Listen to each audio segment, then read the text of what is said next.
Olá, pessoal. Estamos aqui. Meu nome é Fábio, eu sou assistente social no IF Sul de Minas Campos Poços de Caldas e estou como coordenador do NEGES, o Núcleo de Estudos em Gênero e Sexualidade. Estamos aqui hoje com a Ana Paula, ela também faz parte do núcleo e ela é professora, supervisora, escritora, né? Uma pessoa magnífica que está sempre nos movimentos aqui em Poços. E este é o Conexão IF Diversidade. Esse projeto que nós estamos iniciando hoje, nosso primeiro encontro, ele vai trazer vários temas relacionados a gênero e sexualidade e que nós vamos estar com vários convidados, tanto eu, Ana Paula e também outros participantes, para que a gente possa estar discutindo sobre esses temas tão importantes hoje na discussão na sociedade, né? Focado sempre também na realidade educacional, né? E é com muito prazer que você está aqui, Ana Paula, e eu gostaria que você se apresentasse para a gente dar início aqui ao nosso primeiro encontro. Ô, Fábio, uma alegria muito grande estar aqui, né, com você. Obrigada aí pelo convite, né, para a organização desse projeto. É muito bacana, né, a gente ter opções e possibilidades desse tipo de conversa, até para as pessoas terem mais clareza sobre esse assunto. Gratidão também ao Francisco, que está aí nos bastidores, nos ajudando aí com a parte técnica. Né, me apresentando um pouco, você já me falou um pouquinho da minha carreira, né? Eu trabalho na educação já faz 20 anos, sou mestre em educação, pós-graduada em Direitos Humanos pela Unifesp, em Sociologia do Ensino Médio pela Universidade Federal de São João del Rei, em História Contemporânea pela PUC, e a gente está aí para ter essa prosa boa sobre a questão de gênero, né? Isso aí, Ana Paula. Ana Paula, nosso intuito, né, é poder trazer, né, conceituar algumas questões na temática de gênero e sexualidade que as pessoas muitas vezes elas têm dúvida. Né? Sim, Então a própria questão do feminismo, a questão de gênero, né, que perpassa toda essa dinâmica, né, principalmente dentro das temáticas que a gente pode estar trabalhando dentro da educação, dentro da escola. Né? Então esse é o grande intuito nosso, né? Enquanto grupo de estudos, né, em gênero e sexualidade, é a gente debater esses temas e esse projeto ele nasceu para isso, dessa forma, né, para que a gente possa trazer convidados como você, no caso que também faz parte do NES aqui, né, como nossa colaboradora da comunidade, né, externa, para que possa estar nos ajudando, né, a trabalhar esses temas, a entender melhor, né, que não se esgota aqui, lógico, né, mas esse é o intuito nosso, que nós possamos estar instigando, né, a nossa comunidade escolar, né, a estar prestando mais atenção, né, nas questões de gênero e sexualidade. perfeito. E aí, Fábio, como é um primeiro encontro, eu acho que é importante a gente deixar claro alguns conceitos, né? Porque depois, com os outros encontros, esses conceitos podem ser mais detalhados, mais esmiuçados, até por outros profissionais que se atentam a essas temáticas. Bacana. E hoje, então, né, já que você está se referindo muito a esse conceito de gênero, então acho que é importante a gente deixar isso de uma forma bem transparente para quem está nos assistindo, porque a gente sempre tem que partir do pressuposto que, às vezes, pode ser uma terra pouco conhecida por muitos, né? Então, vamos pensar, né? O ser humano, enquanto ser animal, que todos nós somos seres biológicos, né? Nós nascemos com um corpo. Esse corpo, ele vai ter uma genitália sexual. E aí que essa genitália, né, de uma forma bem geral, ela pode ser masculina ou feminina. Então, trocando em miúdos, né, o pênis ou a vagina. Então, isso seria a questão sexual, né, o sexo que o ser humano nasce. Só que nós, seres humanos, não somos só animais, né? Tanto é que nós estamos vestidos, nós usamos uma tecnologia, nós estamos aqui conversando, somos seres de linguagem, somos seres de pensamento. E por ter toda essa diversidade, essa complexidade na formação do ser humano, que aí vem o conceito de gênero. Porque gênero, ele está atribuído aos comportamentos que são históricos, sociais, culturais e que foram atribuídos à mulher ou ao homem de acordo com o sexo biológico que ele nasceu, né? E por que eu falo que é histórico? Porque vai mudando no decorrer também do tempo, para você ter uma ideia de como que gênero não é uma questão natural. No século XVII, XVIII, quando a gente vê as imagens da nobreza, né, nos próprios livros históricos, é comum a gente se deparar eles usando meia calça, salto, que dia de hoje são peças atribuídas mais ao gênero feminino. A mesma coisa se a gente for pensar em questão de cultura, né? Na cultura é mais usual que as mulheres, né, usem da maquiagem. Mas se a gente for pensar nas comunidades indígenas e muitas comunidades africanas ou dos aborígenes australianos, é comum que tanto homem quanto mulher pintem seus próprios rostos, né? Então, assim, a questão de gênero, ela é fomentada por esses marcadores, né? Marcador social, marcador cultural, marcador político, econômico. Só que, de uma forma geral, qual que é o problema? O problema é quando transforma essa diferença, que há realmente uma diferença biológica, né, entre homens e mulheres, mas em desigualdade. E aí que a gente tem que discutir essa pauta de gênero, né? O problema não é a gente ser diferente, o problema é socialmente a gente ser tratado como diferente, né? Ter essa assimetria de poder, em que o homem ele ocupa espaços mais privilegiados e a mulher sempre fica em espaços mais subalternos. É isso mesmo, né? E dentro dessa temática, né, a gente tem essa compreensão, né, de que a sociedade, muitas vezes, ela está muito para o imediato, né? Ela se pauta, né, por essa visão muito da aparência mesmo, né? E não busca a essência, né? A gente percebe muito isso. Eu acho que aí está uma questão bem interessante de se trabalhar a questão de gênero, né? Para que as pessoas possam entender que vai além da aparência, né? Que gênero é algo que é, é uma construção, né? Como você disse, não é natural, né? E dentro disso, né, eu queria que você abordasse um pouco mais com a gente a questão mesmo da diferença, né? Do tratamento entre homens e mulheres, né? Por que que há essa desigualdade, né? Sim, que nem você disse, não é uma questão apenas visual, né? Envolve a questão de comportamento, de linguagem, de valores. E aí me ocorreu até um exemplo, né, que eu posso estar compartilhando aqui com todos. Eu estou jogando vôlei esse ano junto com a minha filha e lá é um jogo em que tanto homem quanto mulher participam várias famílias. E eu comecei a reparar que quando as mulheres erram, elas têm muita mania. Nossa, desculpa, nossa, foi mal, gente, não vou errar da próxima vez. Os homens não, né? Eles erram um saque, eles erram uma passada de bola. É natural, né? O jogo continua normalmente. Então, para você ver o quanto que está internalizado na criação do gênero feminino, essa ideia da culpa, da responsabilização, né? Do cuidado, de ser dócil, de ser meiga, coisas que a gente às vezes atribui como se fosse natural. E aí eu repito, eu reforço, não é natural, é uma construção. E aí quando você pergunta, né, da onde que vem isso, a gente pode pensar em termos, né, de geração, em se tratando da própria infância, o quanto que isso é trabalhado de forma diferente. Então, para as meninas, quais são os brinquedos destinados às meninas? É a panelinha, é a vassourinha, é o ferro de passar roupa, sempre trazendo aquele imaginário do quê? Ó, você tem que ficar dentro de casa, né? É a boneca, ou seja, ó, você tem que ser uma boa mãe, você tem que aprender a cuidar. E quais são os brinquedos para o menino? É o skate, é a bola, é a bicicleta, ou seja, vá para o universo da rua. Só nisso a gente já diferencia muito. A criação da menina é para o ambiente privado, é para o ambiente doméstico. A educação do menino é para o ambiente público, né? Porque o que é a bola? Na hora que ele está lá no jogo de futebol, ele tem que o tempo todo se afirmar, né? Negociar. Não foi gol nada, foi gol sim. E aí nisso ele já faz uma série de tratativas, né? Ele se impõe. Agora a menina, ao ficar reservada, ela é desencorajada, né, a se posicionar. Então, por isso que a gente tem que repensar, inclusive, a educação desde a primeira infância. E por isso que programas que nem esse, né, de informação, são importantes para a escola também se repensar, a sociedade se repensar. Então, a gente tem esse aspecto cultural, mas é lógico também que a gente tem os aspectos históricos dessa desigualdade. E aí eu trago até como referência de leitura, para quem tiver vontade de aprofundar no tema, tem esse livro aqui, muito bacana, da brasileira, né, e socióloga Eliette Safiotti, chama Gênero para Patriarcado e Violência.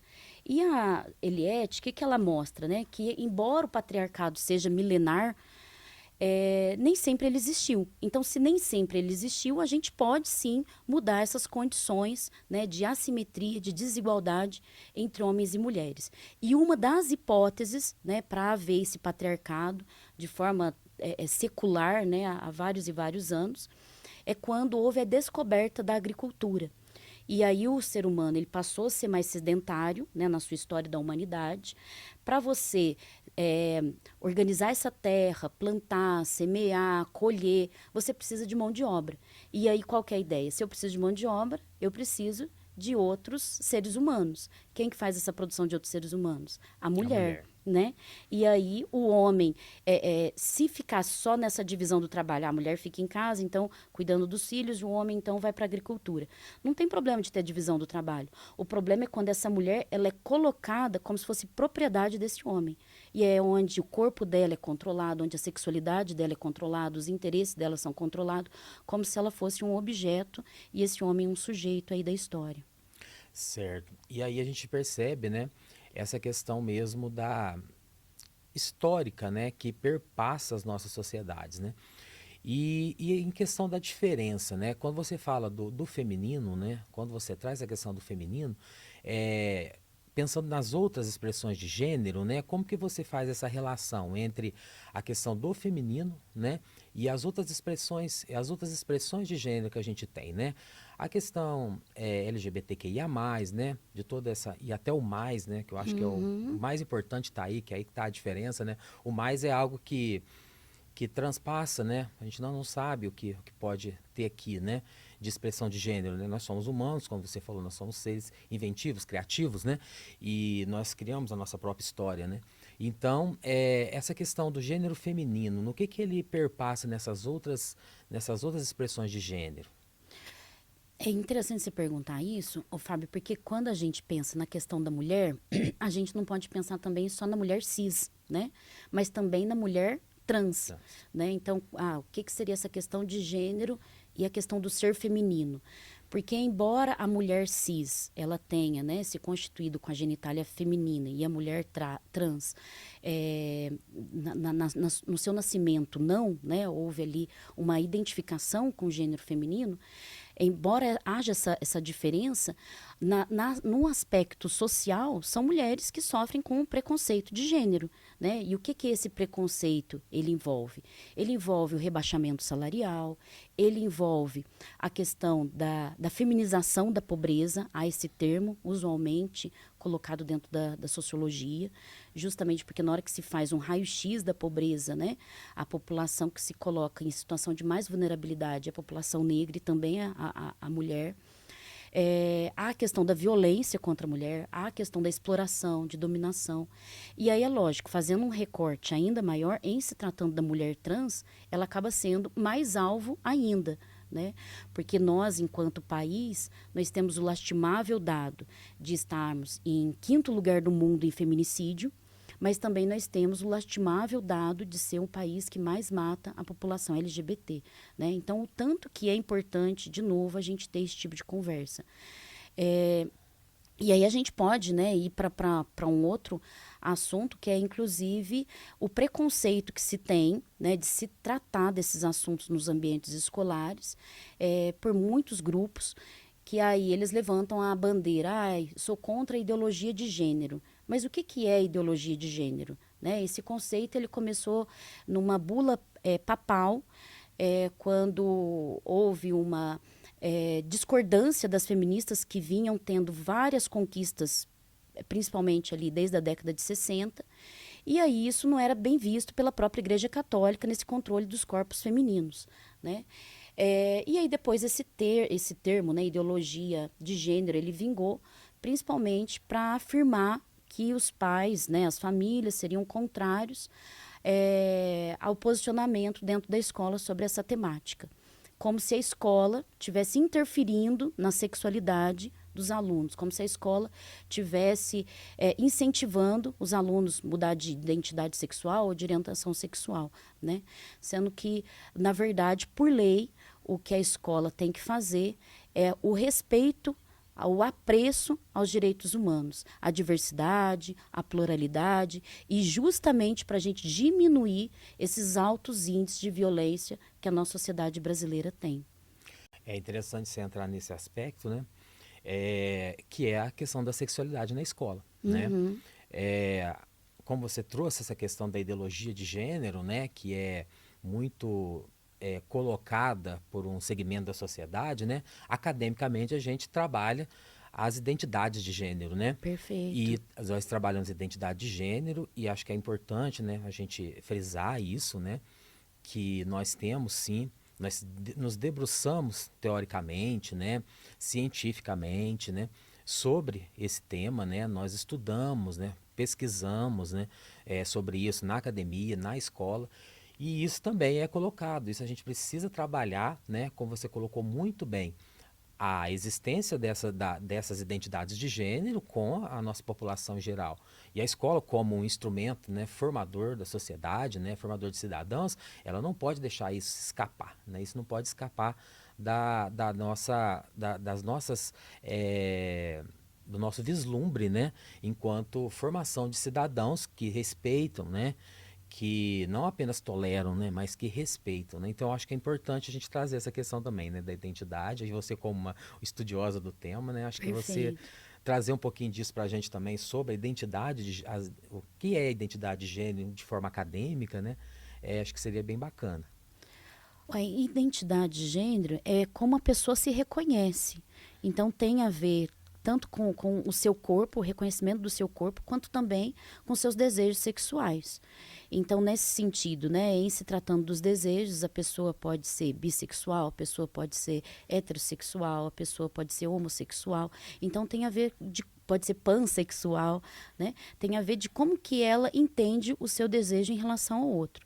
Lembrando que esses temas depois a gente vai estar trabalhando durante os nossos próximos encontros. Sim. E o tanto que é importante também a escola tá atenta a isso, as microviolências que já começam ali no seu ambiente, né, e às vezes são nomeados como bullying, o que na verdade seria uma homofobia, Fobia. né, e que é muito grave, e o tanto de prejuízo que isso traz para esses estudantes, né, para esses seres humanos que estão ali em desenvolvimento. Primeiro que eles não estão se sentindo aceitos, né? Ao não se sentir acolhido dentro daquele espaço, que deveria ser por si só um ambiente de vínculo, de afeto, de promoção humana, de emancipação humana, esse sujeito vai ficar cada vez mais marginalizado, né? E é onde a gente pode aumentar aí, né, uma tensão no clima escolar e contribuir com a evasão desse sujeito em relação à escola. Uma vez evadido dessa escola, ele também vai ter mais dificuldade de entrar dentro do mundo do trabalho. Né? Se ele vai ter mais dificuldade de entrar no mundo do trabalho, a gente vai intensificando essa marginalização do sujeito. Né? Então, o tanto que é realmente assim importantíssimo a escola estar trabalhando com identidade de gênero. E aí eu volto a repetir, né? Não é para incentivar a mudança, né? Não é para se enaltecer que as pessoas, que os alunos façam mudança ao X, mas de reconhecer que há essa pluralidade e respeitar essa pluralidade, né? E aí tá conversando, inclusive, com as próprias famílias, né? Para ter também esse acolhimento, essa escuta, esse afeto, no respeito a essas identidades. Porque aí, que nem você disse, foi muito bem lembrado, ideologia de gênero, gente, é um termo preconceituoso para minimizar, né? Para violentar uma luta importantíssima, que é o reconhecimento dessas identidades de gênero. Isso é muito bacana, Ana. Então, dentro dessa nossa proposta, né, é interessante a gente abordar tudo isso, né, abordar homofobia, masculinidades, né, nós temos uma discussão muito grande hoje em dia de masculinidades, né, que a gente costuma trabalhar bastante, né, como forma educativa, né, a questão das masculinidades tóxicas, né, a gente tem muitas questões para a gente estar trabalhando também dentro desse tema. A gente tem que pensar muito, trabalhar bastante também essa questão do feminismo, né? Que também é muito deturpado dentro da nossa sociedade, né? Lembrando sempre que é um projeto educativo e que a gente está trabalhando realmente o respeito e trazer informação, né? Uma informação acadêmica, informação científica, uma informação verificada, né? Para que a gente possa estar o quê? Contribuindo para que as pessoas diminui, né, esses estigmas, né, para que está contribuindo para que se minimize, né, essa violência, né, que nós temos hoje acerca das pessoas, que além, né, de tudo isso que você trouxe, né, essas expressões de gênero, né, essas identidades de gênero, né, quando não respeitadas, essas pessoas sofrem muito, né? Elas têm a sua saúde mental, o seu psicológico muito atravessado, né? Sim. E isso vai refletir em toda a sua formação, como você disse, né? Como você colocou, né? E saindo da escola, vai ter dificuldade no mercado de trabalho, vai para a marginalização. Então, a questão de trabalhar gênero e sexualidade, né, para a gente, aqui enquanto núcleo, né, esse núcleo que é um núcleo institucional, o NEGES, né, nós somos um coletivo, né? Nós trabalhamos com isso, com a formulação de ideias, de políticas. Nós estamos aqui para ser consultados pela comunidade acadêmica, né? Sobre essas questões, né? Sejam os pais, sejam os próprios alunos, né? Seus representantes, os professores, para que a gente possa estar orientando, para a gente possa estar evitando, né? Que essas atrocidades que acabam acontecendo, tanto implícitamente como explicitamente, né? Muitas vezes é muito implícito, né? A violência contra a mulher, contra o gay, né? Contra a travesti, né? Contra as pessoas trans, né? Não cis, né? Isso muitas vezes é colocado debaixo do pano, né? A gente evita até discutir isso, né? Mas a necessidade da gente discutir também a sexualidade na adolescência, que é o nosso caso aqui, né? Somos uma escola de ensino médio também, o IF Sul de Minas, então trabalhar isso também na adolescência também é muito importante, eu acredito, né, Ana Paula? E talvez nesse pontinho aí você poderia também dar uma contribuição para a gente, né? A questão da sexualidade, trabalhar a sexualidade agora de uma maneira geral, né, dentro de sala de aula. A gente percebe muito que há também um estigma da sociedade e não vamos trabalhar a sexualidade, não vamos falar sobre sexualidade na escola. Como assim não vamos falar de sexualidade na escola? Né? Muitas vezes, na maioria das vezes, a gente não tem essa discussão na família. Né? E se a gente não discute ela na escola, aonde que esse cidadão em formação, Vai ter um esse espaço para adolescente, isso, né? vai ter um espaço para isso? Onde que ele vai buscar, né? Então, acho que você, enquanto educadora, poderia trazer uma fala sobre isso para a gente também agora, nesse encontro inicial aqui. Ô Fábio, você me pegou de surpresa, porque esse daí vai ser mais explorado, viu, gente? Vai. Com a Aqui é Fernanda só uma Rezende. introdução. Vai ser só uma introdução. Mas antes de eu ir um pouquinho para esse tema, eu gostei de quando você tocou no assunto da masculinidade tóxica, né? Sim. Porque já que a gente está falando hoje, principalmente sobre a questão de gênero, para pontuar esse marcador social em relação a gênero, qual que é a ideia quando a gente pensa numa educação, né, que vai trabalhar esse assunto? Uma educação que vai encorajar essas meninas, né, para elas se fortalecerem mais e, ao mesmo tempo, vai ensinar também esses meninos a cuidar mais, né? Porque se a gente tinha na infância essa ruptura, a menina cuida mais desde o bebezinho, né? E o menino, ele sempre é instigado à ideia de velocidade, de força, de ir atrás dos próprios impulsos. A gente tem que começar a criar sujeitos integrais, né? Então, nem do menino ter medo de lavar uma louça e nem de uma menina ter medo de mexer, por exemplo, com uma furadeira, né? Lógico que com os devidos cuidados ali e acompanhamento. Então, a gente pode pensar nessa educação realmente mais completa. E aí eu trago para a leitura, né, uma outra referência da Chimamanda. É um livro pequenininho, e Como Educar Crianças Feministas. Olha que legal o nome do título, né? Ela fala para educar crianças feministas, ela não fala meninas feministas. Por quê? Porque é na concepção de que tanto menino quanto menina, né, pode ser sim feminista. E aí vai ao encontro de uma outra leitura que eu também indico, que é da Bell Hooks, uma norte-americana, que vai falar muito do feminismo negro.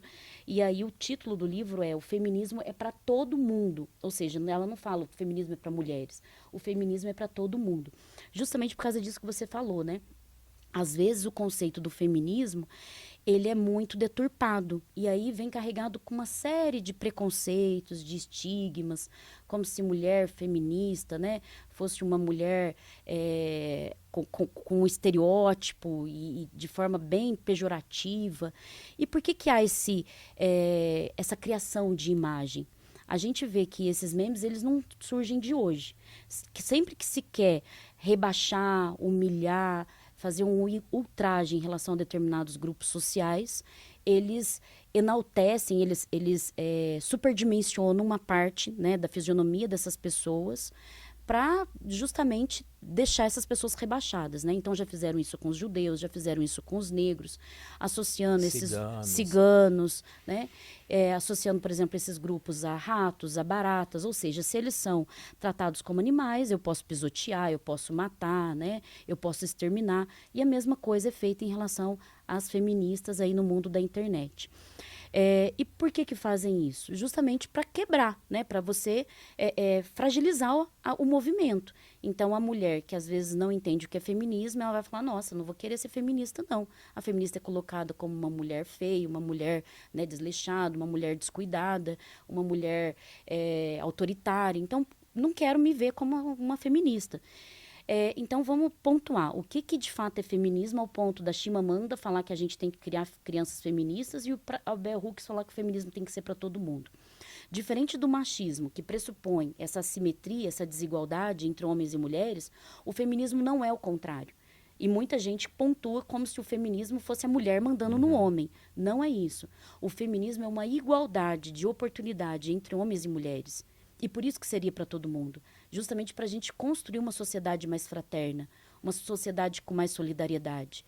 E isso traria, lógico, impactos profundos na subjetividade feminina, né, de fortalecer essas mulheres para elas se posicionarem e saírem da condição de vítima. Mas também traria impactos positivos aos homens, que é onde eu retomo a questão da masculinidade tóxica, né? Porque, infelizmente, quando a gente vai estudar o número de suicídio, é muito maior na população masculina.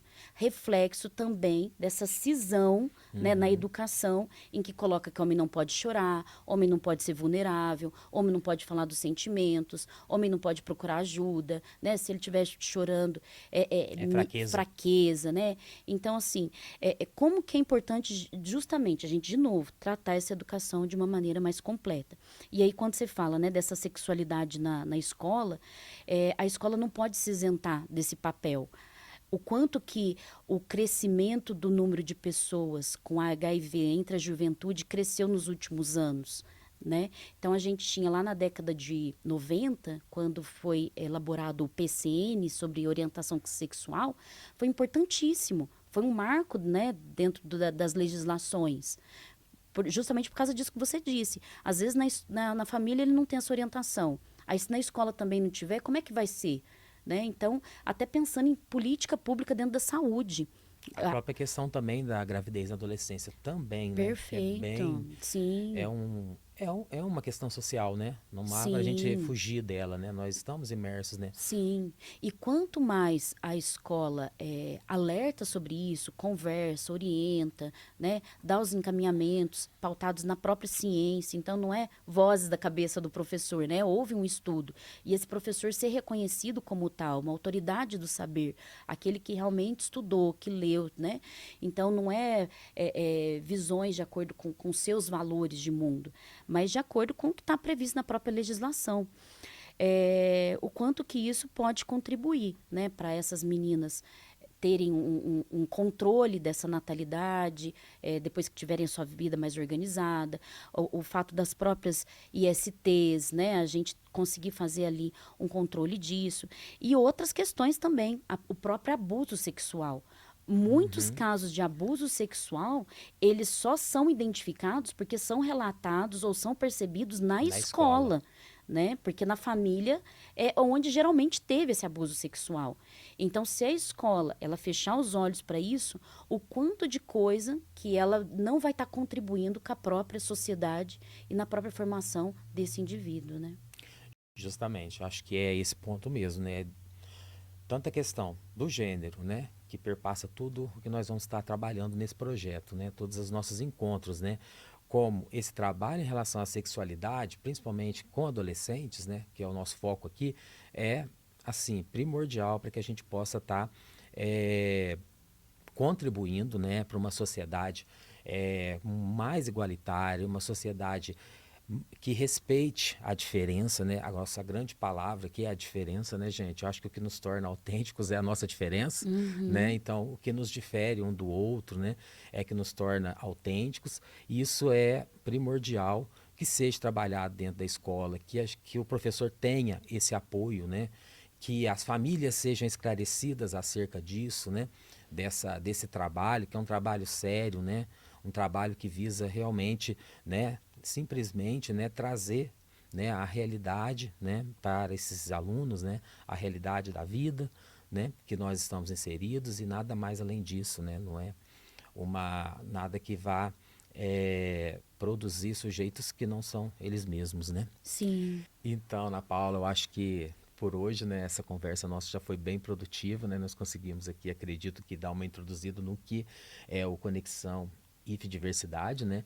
Que é um projeto de ensino, né, promovido lá pela Diretoria de Assuntos Educacionais, em que o núcleo, né, o NEGES, aqui de Poços de Caldas, está promovendo e produzindo, né, para que seja acessado pela comunidade escolar, para que nós possamos enriquecer com mais esse conteúdo, né, as produções do IF Sul de Minas. Obrigado e até o próximo encontro. Obrigada, gente. Qualquer coisa é só nos procurar nas redes sociais para comentar, perguntar e a gente continuar a conversa. Até mais.